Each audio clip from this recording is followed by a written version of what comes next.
Hello everyone, this is Preet Kamal and today we will be discussing about the subject details of CN, that is computer networks. And in that particular subject, we are going to start a new chapter. And the name of the chapter is Network Troubleshooting Techniques. अब network trouble shooting क्या होती है? अभी तक हम लोगों ने जितने भी चैप्टर्स पढ़े हैं उसमें हमने इसके बारे में डिस्कस किया है कि नेटवर्क्स क्या होते हैं, किस तरह से वो वर्क करते हैं, कैसे हम उन नेटवर्क्स के अंदर राउटर्स यूज़ करते हैं, ब्रिजेस यूज़ करते हैं, अलग अलग लेयर्स पे काम करते हैं। लेकिन अब अगर कभी पीसी चलाते हुए या इंटरनेट को यूज़ करते हुए समटाइम्स ऐसा होता है कि हमारे नेटवर्क के अंदर कोई प्रॉब्लम आ जाती है, कोई परेशानी हो जाती है, कोई दिक्कत हो जाती है और फिर वो नेटवर्क जो है वो सही तरीके से वर्क नहीं करता है। उस टाइम पे क्या करना चाहिए? क्या होता है उस टाइम पे? हम नेटवर्क को ट्रबल शूट करते हैं। ट्रबल शूट का मतलब है, जैसे कि नाम से क्लियर हो रहा है, ट्रबल यानी कि प्रॉब्लम, शूट यानी कि खत्म करना। ओके, तो ट्रबल शूट का मतलब प्रॉब्लम को खत्म करना या प्रॉब्लम का सोल्यूशन ढूंढना। इसका काम हम लोग जो करते हैं उस टेक्निक को हम बोलते हैं network trouble shooting technique. Okay, तो अब आप लोग यहाँ पर देख सकते हैं कि नेटवर्क ट्रबल शूटिंग का बेसिक मतलब क्या है। In spite of planning, monitoring and other primitive techniques, problems do occur. कि हम चाहे जितनी मर्जी प्लानिंग कर लें, मॉनिटरिंग करके रख लें, कुछ भी प्रॉपर टेक्निक्स यूज़ कर लें हमारे नेटवर्क को, हमारे सिस्टम को सही तरीके से वर्क करवाने के लिए, बट स्टिल कभी ना कभी कहीं ना कहीं से प्रॉब्लम्स आ जाती हैं। तो उन प्रॉब्लम्स के टाइम पे हम लोगों को रेडी रहना चाहिए ट्रबल शूटिंग करने के लिए। ट्रबल शूटिंग करते हैं हम to diagnose and fix the problems, कि जो भी प्रॉब्लम्स आती हैं उन्हें डायग्नोस करना मतलब फाइंड आउट करना, and then after fix them मतलब उनका सोल्यूशन फाइंड आउट करना और उनको सही करना। तो इसके लिए हम लोग कौन सी मेथडोलॉजीज यूज़ कर सकते हैं? तीन अलग अलग मेथडोलॉजीज हैं। ट्रबल शूटिंग मेथडोलॉजी है, स्ट्रक्चर्ड अप्रोच है और स्पेशल टूल्स हैं। कुछ भी हम लोग यूज़ कर सकते हैं, राइट? तो सबसे पहले हम लोग डिस्कस करते हैं ट्रबल शूटिंग मेथडोलॉजी के बारे में। ट्रबल शूटिंग मेथडोलॉजी क्या है? सबसे पहले अगर कोई भी प्रॉब्लम आ जाती है तो काम रहिए, कूल रहिए, टेंशन में आने की कोई ज़रूरत नहीं है और डायरेक्टली उसे अपने दिमाग को क्लीन रखिए, क्लियर रखिए, ताकि आप कंसंट्रेशन के साथ अपनी प्रॉब्लम को फाइंड आउट कर सकें। Then steps to help trouble shoot common network problems.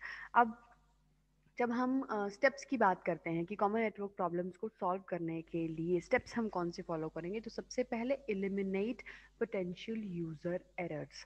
तो जो बेसिक यूज़र होता है उन उसको उसके अंदर जो एरर्स आ रहे हैं उसे एलिमिनेट करने की कोशिश करना। Then after verify the physical connection. जब भी ट्रबल शूटिंग करनी है किसी भी चीज़ की, सबसे पहले चेक करिए कि पावर सप्लाई कंप्लीटली आ रही है या पावर सप्लाई का कनेक्शन कनेक्टेड है आपके नेटवर्क के साथ या नहीं। तो फिजिकल कनेक्शंस को चेक करना सबसे ज़्यादा ज़रूरी है कि फिजिकली आपके सारे कनेक्शंस जो हैं वो सही तरीके से लगे हुए हों। ऐसा ना हो कि आपने कोई वायर ही उलट लगाई हुई है, गलत लगाई हुई है, या किसी और नॉब में जानी चाहिए वो वायर और आपने किसी और में लगा दी है, कनेक्टर्स गलत लग गए हैं, या इस तरह से अगर कोई भी प्रॉब्लम है तो फिजिकल वायरिंग कनेक्शन जो है उसको चेक करना कि वो वर्क कर रहा है या नहीं, that is very important. Then after is verify the status of any suspect NICs। जो भी नेटवर्क इंटरफेसिंग कार्ड्स हैं उनका स्टेटस चेक करना कि क्या कहीं नेटवर्क जो इंटरफेस कार्ड है उसके कनेक्शन में कोई प्रॉब्लम तो नहीं है, या वो लूज तो नहीं है, सही तरीके से कनेक्टेड है या नहीं, उसका स्टेटस चेक करना। एंड देन आफ्टर एक बार जो मेथड हमेशा वर्क करता है, ऑन एंड ऑफ मेथड, वो most of the problematic situations में वर्क कर सकते हैं, that is called as the restart computer. Right, तो आप कंप्यूटर को एक बार रीस्टार्ट करके देख सकते हो कि समटाइम्स वहाँ पे कोई भी किसी भी कनेक्शन प्रॉब्लम की वजह से या किसी इंटरनल प्रॉब्लम की वजह से सिस्टम हैंग हो सकता है या इस तरह की कोई भी प्रॉब्लम आ सकती है। तो उस कंडीशन के अंदर रीस्टार्टिंग जो है वो सबसे बेस्ट वर्क करती है, on and of works the best. Next one is the structured approach. अब स्ट्रक्चर्ड अप्रोच का क्या मतलब है? इस इट मीन्स कि एक स्ट्रक्चर बना के, एक प्रॉपर टेक्निक बना के उस कॉम्प्लेक्स नेटवर्क प्रॉब्लम को सॉल्व करने के लिए एक पर्टिकुलर अप्रोच बना के फिर उसे सॉल्व किया जाए, टेक्निक बनाई जाए, तरीका बनाया जाए कि सेट प्रॉब्लम्स प्रायोरिटी। कि सबसे पहले हमने क्या करना है, फर्स्ट थिंग जो सबसे पहले करनी है that is set problems priority. कि प्रायोरिटी सेट करो। सबसे पहले कौन सी प्रॉब्लम को सॉल्व करना है, सबसे ज़्यादा ज़रूरी कौन सी प्रॉब्लम है, कौन सी चीज़ इम्पॉर्टेंट है जिसे आपको सबसे पहले सेट करना है, राइट। तो उसको प्रायोरिटी वाइज सेट करो एंड देन आफ्टर चेक कि सबसे पहले कि क्या चीज़ होनी चाहिए। जैसे कि जैसे हम माइक्रो प्रोसेसर की बात करते हैं या माइक्रो कंट्रोलर्स की बात करते हैं, तो उनमें आपके एरर्स की प्रायोरिटीज़ होती हैं। ट्रैप है या RST 7.5, 6.5, 5.5 and all these things. तो ये सारे जब कोई भी इनमें से कोई भी प्रॉब्लम आती है, कोई भी इंटरप्ट्स आती हैं, तो उसमें ट्रैप की प्रायोरिटी हाईएस्ट होती है, राइट। तो इसी तरीके से आप अपनी प्रॉब्लम की भी प्रायोरिटी सेट कर सकते हो। Then after is the collect information about the problem. तो उस अब आपने प्रायोरिटी सेट कर ली, उसके बाद आप सबसे पहली प्रॉब्लम को पकड़ो और उसके बारे में इन्फॉर्मेशन कलेक्ट करो कि रीज़न क्या हो सकता है, ये वाली प्रॉब्लम किस वजह से आ सकती है। क्या फिजिकल कनेक्शंस की वजह से है, क्या इंटरनल कनेक्शंस की वजह से है, या फिर इंटरनली कोई इस तरह का कोई सेटिंग चेंज हो गई है किसी सिस्टम की, उस वजह से कोई प्रॉब्लम है। तो वो इंफॉर्मेशन जो है उसको कलेक्ट करना स्टार्ट कीजिए and then after develop the list of possible causes. जो रीजंस हैं उसकी लिस्ट बनाइए कि किस किस रीज़न की वजह से ये प्रॉब्लम हो सकती है। हर एक प्रॉब्लम, जितनी भी प्रॉब्लम्स आपने लिस्ट करी हैं प्रायोरिटी के हिसाब से, जितनी भी प्रॉब्लम्स लिखी हैं, उन सब के लिए लिस्ट बनाइए। Develop the list of the possible causes, उसके रीजंस की लिस्ट बनाइए। Then after test each hypothesis to isolate actual cause. और अब फिर टेस्ट कीजिए कि ये प्रॉब्लम का ये रीज़न हो सकता है, उस रीज़न को चेक कीजिए कि क्या ये कनेक्शन लूज तो नहीं है। कनेक्शन को निकाल के दोबारा से कनेक्ट करके फिर उसको देख लीजिए to isolate the actual cause. Actual reason को फाइंड आउट करने के लिए अभी सभी प्रॉब्लम्स का जो भी आपने लिस्ट बनाई है पॉसिबल रीजंस की, उस हर एक रीज़न को चेक करने की कोशिश कीजिए, राइट। सेटिंग्स चेक कीजिए, उसकी एडवांस सेटिंग्स चेक कीजिए, क्या उसमें कोई ऐसी चीज़ को टिक तो नहीं लग गया है जिसमें नहीं लगना चाहिए था, जिसकी वजह से फॉर एग्जांपल कि आपकी साउंड नहीं आ रही है सिस्टम के अंदर, राइट। वैसे साउंड आ रही है, नेटवर्क में साउंड नहीं आ रही है। अब एक तरीका क्या है उसमें साउंड चेक करने का। फर्स्ट थिंग इज़ कि आप अपना माइक जो है उसको चेक करो, स्पीकर को चेक करो, राइट, कि वो आवाज़ आ रही है या नहीं आवाज़ आ रही है। उसमें से टेस्ट स्पीकर एंड माइक का ऑप्शन होता है आपके पीसी के अंदर, वहाँ पे चेक कर सकते हैं। अगर एक पीसी पे वर्क नहीं कर रहा है, उसको दूसरे पे अटैच करके कनेक्ट करके फिर चेक करो कि यार यहाँ पे आ रही है। अगर वहाँ पे भी नहीं आ रही है, दैट मीन्स आपके माइक और स्पीकर में प्रॉब्लम है, तो आप उसको रिप्लेस कर सकते हो। दूसरी बात कि आप एक ही पीसी को यूज़ कर रहे हो, आपका माइक नहीं चल रहा है, आपको आवाज़ नहीं आ रही है, तो आप माइक को रिप्लेस कर दो। सेम पीसी पे वर्क करो, माइक को रिप्लेस करके उसको वर्क करके देखो कि अब क्या वो चल रहा है।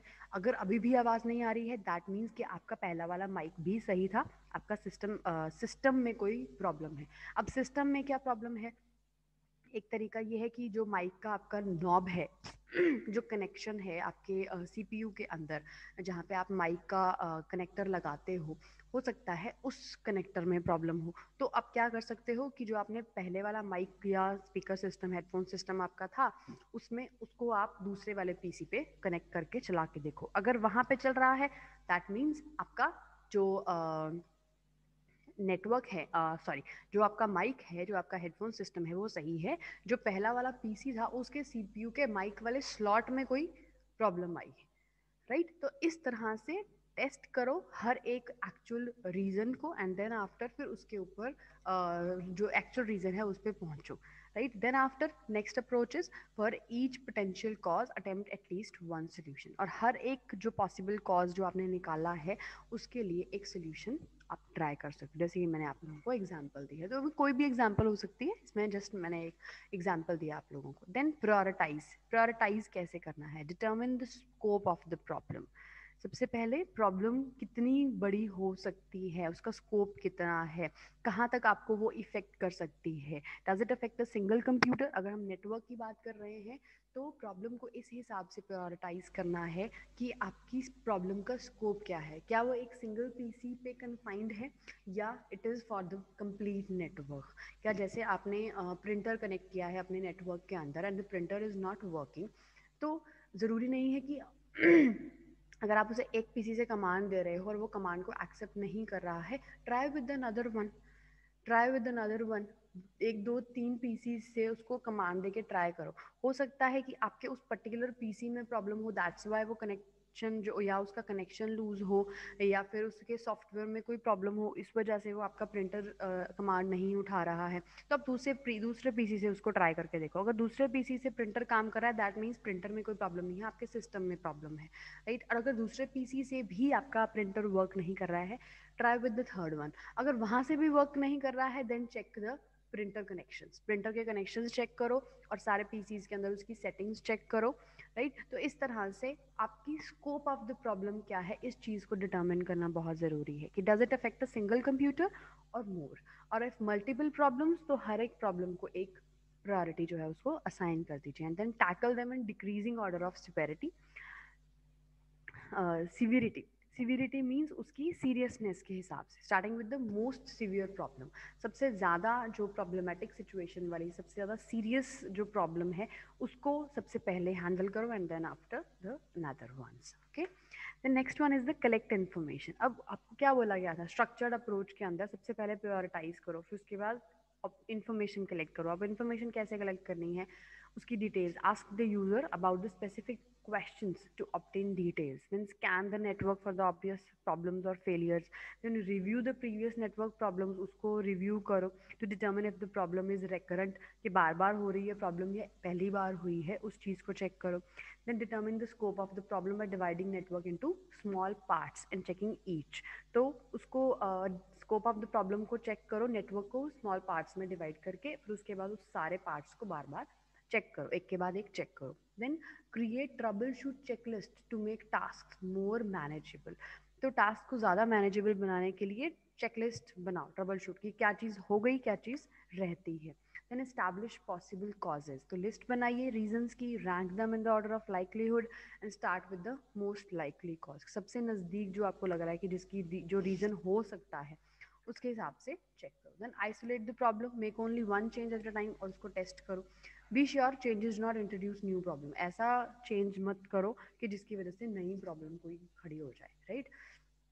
एक एक करके चेंज करो, एक एक करके टेस्ट करो, चेंज करो टेस्ट करो, चेंज करो टेस्ट करो, right. Then document all the hardware software and configuration changes, और जो भी आप चेंजेस कर रहे हो उसको ज़रूर मेंशन करो, चाहे आप हार्डवेयर में चेंजेस करो, चाहे सॉफ्टवेयर में करो, चाहे कॉन्फ़िगरेशन में करो, जो भी चेंजेस कर रहे हो उसको नोट डाउन कर लो।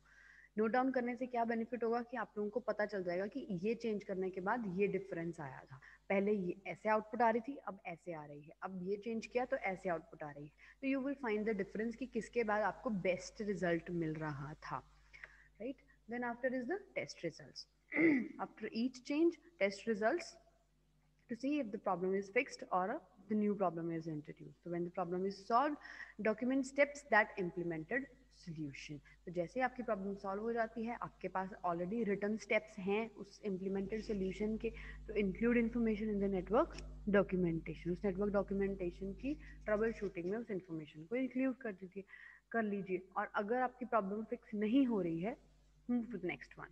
And sometimes a change reveals another deeper problem, और कई बार ऐसा होता है कि अगर आप चेंजेस करते करते और ज़्यादा बड़ी प्रॉब्लम में फंस जाते हो कि पहले तो इतना तो चल ही रहा था कम से कम, अब उतना भी बंद हो गया।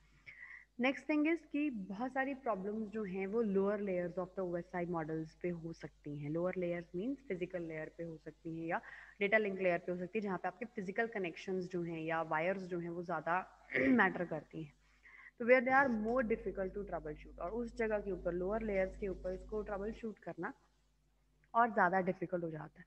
तो उसके लिए different different special trouble shooting tools जो हैं वो हम यूज़ कर सकते हैं टू डायग्नोज द प्रॉब्लम्स। तो जिसके अंदर डिजिटल वोल्ट मीटर है, टाइम डोमेन रिफ्लेक्टोमीटर है, basic and advanced cable testers हैं, सेलेस्कोप्स हैं, नेटवर्क मॉनिटर्स हैं, प्रोटोकॉल एनालाइजर्स हैं। तो ये क्या है, डिजिटल वोल्ट मीटर है, वोल्ट ओम मीटर हम लोगों को पता है, वोल्ट मीटर है इलेक्ट्रिकल मेजरिंग डिवाइस है, तो ये चेक कर सकता है शॉर्ट सर्किट वगैरह को चेक कर सकता है, रेजिस्टेंस को चेक कर सकता है, तो इसको हम यूज़ कर सकते हैं। देन टाइम डोमेन रिफ्लेक्टोमीटर है, ये बता सकता है कि टेबल जो केबल है वो ब्रेक है या शॉर्ट है, by reflecting from the break pin point उसके साथ ही वर्क कर सकता है, right. Then after cable testers हैं, ट्विस्टेड पेयर केबल्स को या कोएक्सियल केबल्स की कंटिन्यूटी को चेक करने के लिए हम इन्हें यूज़ कर सकते हैं। पैच केबल्स को, ब्रेक इन द केबल्स को नहीं डिटेक्ट कर सकता, अटेनुएशन नॉइस वगैरह को नहीं चेक कर सकता, लेकिन पैच केबल्स वगैरह को या कंटिन्यूटी को चेक कर सकता है या करेक्ट टर्मिनेशन को चेक कर सकता है। Then advance cable testers use कर सकते हैं, उसमें प्रोटोकॉल एनालाइजर्स यूज़ कर सकते हैं, detect where break is located in the cable, ये चीज़ को चेक कर सकता है वो। फिजिकल और डिटेलिंग लेयर पे ये वर्क कर सकता है। Can measure the frame counts, collisions, congestion, तो ये सब चीज़ों के लिए एडवांस्ड केबल टेस्टर्स आप यूज़ कर सकते हो।